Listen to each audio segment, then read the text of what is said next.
A couple of weeks back, we looked at the first 4 verses of 1 Kings chapter 19, and we talked about how Elijah's situation served as a good warning for us. We talked about how Elijah was a man just like each and every one of us. We know that he was God's servant. We know that he did a great many things, but we also know that he was human like you and I, and he went through some situations that really caused him to need a restored mind, need a restored attitude, needed a restored energy to go about doing what God expected him to do. Much like there are times in our lives when we need to have some restored focus and restored energy because God expects us to do what he tells us to do. And there are times that we need to do those things even though we are struggling. And so we're going to pick up at verse 5, and we're going to look at now the idea of a man who is restored by God. And we're just going to kind of look and see what God has done during this particular situation in the life of Elijah and how he's affected or worked in that. 1 Kings chapter 19 verse 4 as a reminder says, "But he himself went a day's journey into the wilderness and came and sat down under a broom tree, and he prayed that he might die and said, 'It is enough. Now, Lord, take my life, for I am no better than my fathers.'" And so we see him at this particular point in his life where he's not thinking clearly, where he is ready to give up. And the truth is, if he really wanted to, and we discussed this in our previous lesson, if he really wanted to die, he could have allowed for that to happen by simply allowing for his life to be taken from him instead of fleeing. And so we're going to move forward now, and we're going to look at verses 5 through 8 first. And it says, "Then as he lay, and he slept under the broom tree, suddenly an angel touched him, and said to him, 'Arise and eat.' And then he looked, and there by his head was a cake baked on coals, and a jar of water. So he ate and drank, and lay down again. And the angel of the Lord came back the second time, and touched him, and said, 'Arise and eat, because the journey is too great for you.' So he arose, and ate and drank, and he went in the strength of that food for 40 days and 40 nights, as far as Horeb, the mountain of God." And so here is the first set of scriptures that we're going to look at. And here is a picture of Elijah as he is being renewed, as he is being attended to, or being tended to. And he's being attended to by God. Now we understand it's an angel that comes and touches him, and we'll look at that as we read it. But this is God intervening in the life of Elijah. And we want to first note that the compassion that God shows him. And it would have been very easy for God to look at the attitude that Elijah has displayed, to look at the fact that Elijah has seen all of the great things that he's done, and yet he still doesn't have trust in him, still doesn't have the faith in him to get him through. And he could have just said, we could have just, in the modern vernacular, he could have written him off. But that's not what God does. And the first thing that we notice is how he is handled in a form of gentleness. And you see this quote. It says, "He was touched and told to arise and eat." We have a quote here that says, "Too often we underestimate the power of a touch." But I want you to consider, has there ever been a time in your life where you were feeling down and someone just gently laid their hand on your shoulder, or gently laid their hand against your side or your back? Or have you ever done that for someone else when they are down? And you recognize the comfort that that gives, and the reassurance that that gives a person who is in distress.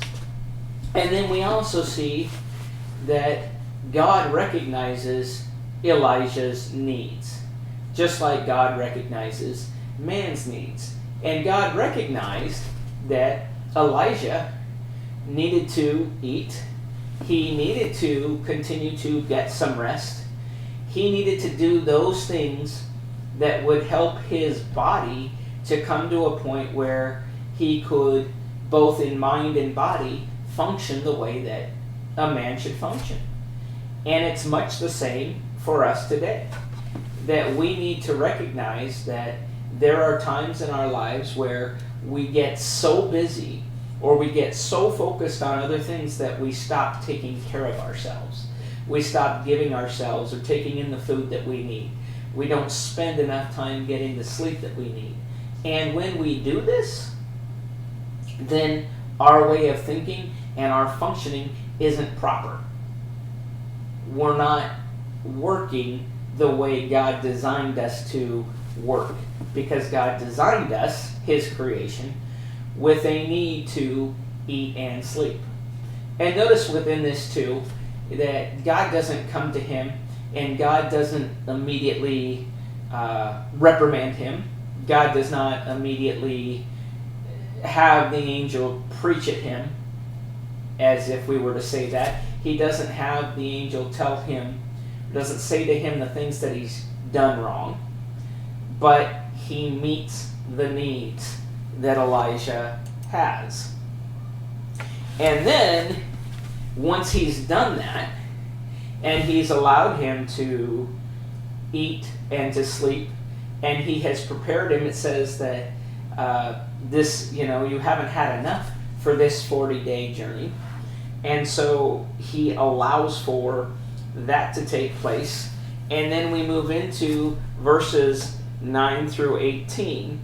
And we will pick up in verses 9 through 18. First reading verse 9. And it says, "And there he went into a cave, and he spent the night in that place. And behold, the word of the Lord came to him and said to him, 'What are you doing here, Elijah?'" And so God has something for him to do. God has given him the rest and the nourishment that he needs to be able to do that. And Elijah has gone, and he's now sitting in a cave, almost again hiding. He's not doing what God has for him to do. And so God asks him, "What are you doing here?" We see in verse 10 the response, "I have been very zealous for the Lord God of hosts, for the children of Israel have forsaken your covenant, torn down your altars, and killed your prophets with the sword. I alone am left, and they seek to take my life." So once again, we see Elijah's lack of trust and confidence in God.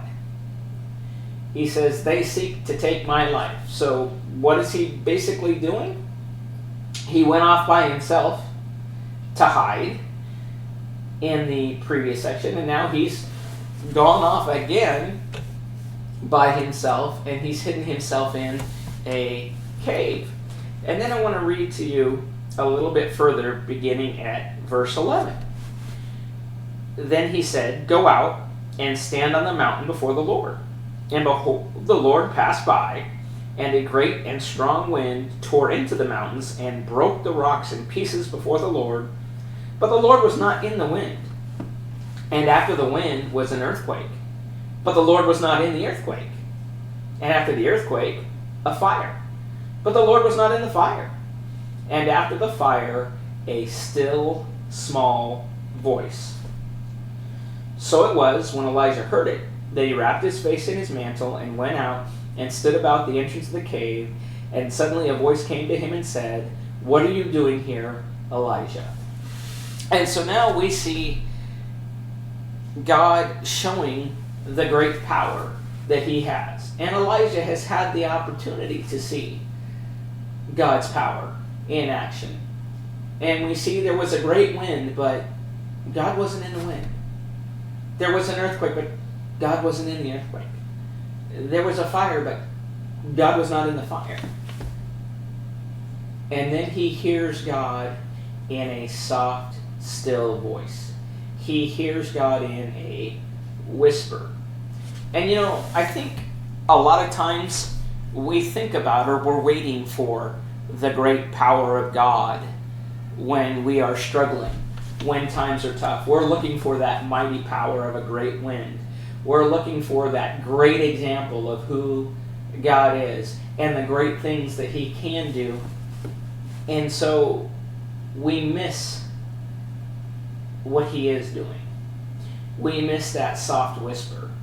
We miss that voice. We miss hearing where God is and what God has to say because we're focused on the wrong thing. And so I think this is a very good lesson for us. And it was a good lesson for Elijah to recognize that sometimes it's just the little things that God is doing. It's the small things that He's saying. It's not the grandiose acts. It's not the miraculous that He did for Elijah at this point. And He's just reminding him that God is still there, but you need to seek Him in the right places. And He also confronts Elijah's assumptions. And we looked at, and we'll pick up again at verse 14. So we have a repeat of the question. And then we have verse 14. Elijah said, I have been very zealous for the Lord God of hosts, because the children of Israel have forsaken your covenant, torn down your altars, and killed your prophets with the sword.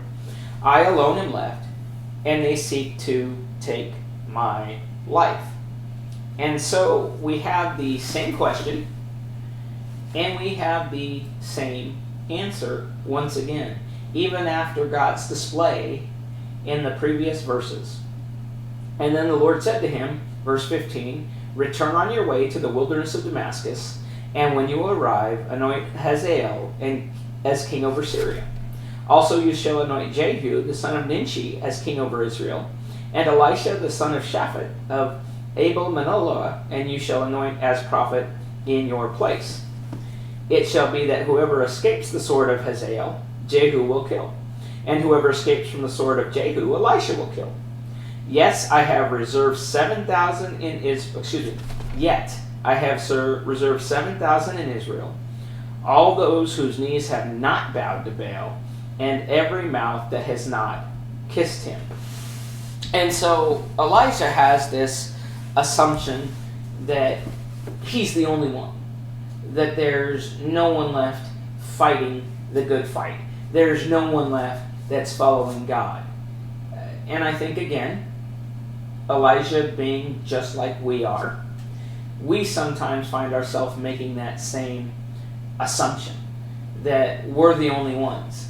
Maybe we're a part of a very small congregation, and so we look around and we see 15, 20, 25 other people, and we think, there's just not enough. We're the only ones that really want to follow after God. We're the only ones that really care. And God is saying, no, you don't make these assumptions. There are people out there that have not turned from Him. He uses the example of the 7,000 in this particular text. We need to remember today that we are not the only ones. There are people all over this world who are trying to follow after God and who are trying to do His will. And so we need to not lose sight of that and not lose focus.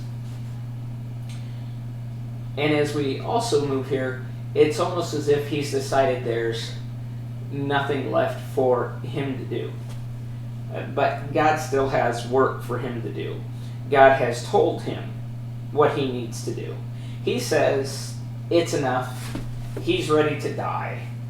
God is saying, you need to go and return your way to the wilderness of Damascus. And when you arrive, anoint Hazael. And He goes through the list of the things that God still has for him to do. God still has things for you and I to do today. Let's not assume that there's nothing left. Let us never assume that we can take a break. Let us not assume that, I've done enough. As long as we are able, God has things for us to do. And the busier we stay, the better off we are. Our conclusion for this particular lesson is a reminder, this quote from Brian Loeb, which I thought was very appropriate here. It says, God is still a God of restoration and healing, and no situation is too far gone for God to restore. Elijah's situation was not beyond God's ability to restore, and there's nothing that you or I can go through today that is not beyond God's ability to restore and to fix.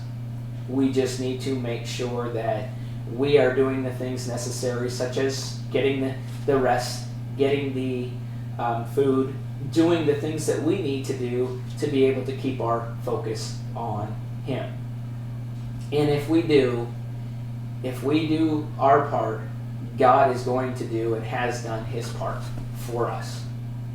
I appreciate your time. Thank you.